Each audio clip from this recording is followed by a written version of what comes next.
మంగళగిరిలో జనసేన అధినేత పవన్ కళ్యాణ్ ముఖ్య నాయకులతో సమావేశాలు నిర్వహించనున్నారు. ఇవాళ రేపు జరిగే సమావేశాల్లో జనసేన పోటీ చేసే స్థానాలపై, టీడీపీ పొత్తులపై చర్చించనున్నారు.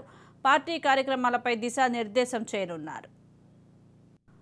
యాదాద్రి భువనగిరి జిల్లా చౌటుప్పల్ మండలం మర్రి మున్సిపల్ కేంద్రంలో మునుగోడు ఎమ్మెల్యే కోమటిరెడ్డి రాజగోపాల్ రెడ్డి పర్యటించారు. మర్రి మున్సిపల్ కేంద్రంలో జరుగుతున్న అభివృద్ధి పనులపై ఆకస్మిక తనిఖీ నిర్వహించి పలువురు అధికారులు, కాంట్రాక్టర్లతో మాట్లాడారు.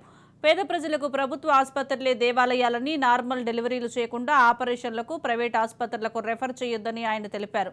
చౌటుప్పల్లో నిర్మిస్తున్న 100 పడకల ప్రభుత్వ ఆసుపత్రి నాణ్యత విషయంలో రాజీ పడేది లేదని పలు అంశాలపై రాజగోపాల్ రెడ్డి మాట్లాడారు.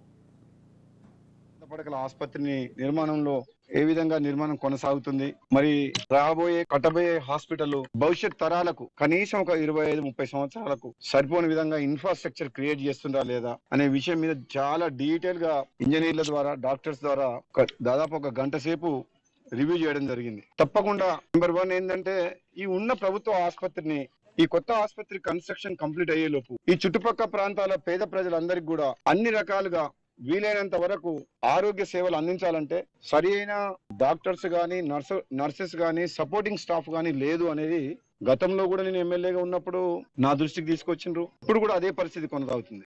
రెండవది, ఉన్న బిల్డింగ్ లో ఎక్విప్మెంట్ మొత్తం లేకపోవడం వల్ల కూడా అన్ని రకాల రోగాలకు ఆపరేషన్స్ గానీ ఏమి చేయలేకపోతుంది. ఉన్నదా అంటే నామకే వస్తే గవర్నమెంట్ హాస్పిటల్ ఉన్నది. ఈ పద్ధతి మార్చుకోండి. ఈ ప్రభుత్వం మారింది. ఇది పేద ప్రజల ప్రభుత్వం. ప్రజల కోసం, పేదోళ్ల కోసం వచ్చిన ప్రభుత్వం కాంగ్రెస్ ప్రభుత్వం. ఈ ప్రభుత్వంలో ఈ దోపిడీ, ఈ నిర్లక్ష్యంగా వివరించే డాక్టర్ల పట్ల, ప్రైవేట్ హాస్పిటల్ యొక్క దోపిడీని 100% అరికడతాం. పేద ప్రజలకు అన్ని రకాలుగా గవర్నమెంట్ హాస్పిటల్స్ లోనే వైద్య సదుపాయాలు కల్పించే బాధ్యత, ఎందుకంటే అన్నిటికంటే ఆరోగ్యం, తర్వాత విద్య, వీటి మీద ఈ కొత్త ప్రభుత్వం, కాంగ్రెస్ ప్రభుత్వం తప్పకుండా ప్రత్యేకమైన శ్రద్ధ ఉంటది. చౌటుప్పల్ పట్టణాన్ని టాప్ ప్రయారిటీలో డెవలప్ చేస్తాం. నేను ఎమ్మెల్యేగా ఎన్నికైన తర్వాత మొట్టమొదటిగా చేపట్టింది ఏంటంటే బెల్ట్ షాప్స్. అది అందరి మనసులలో అదే ఉంది. ఎందుకంటే ఇది మంచిది కాదు.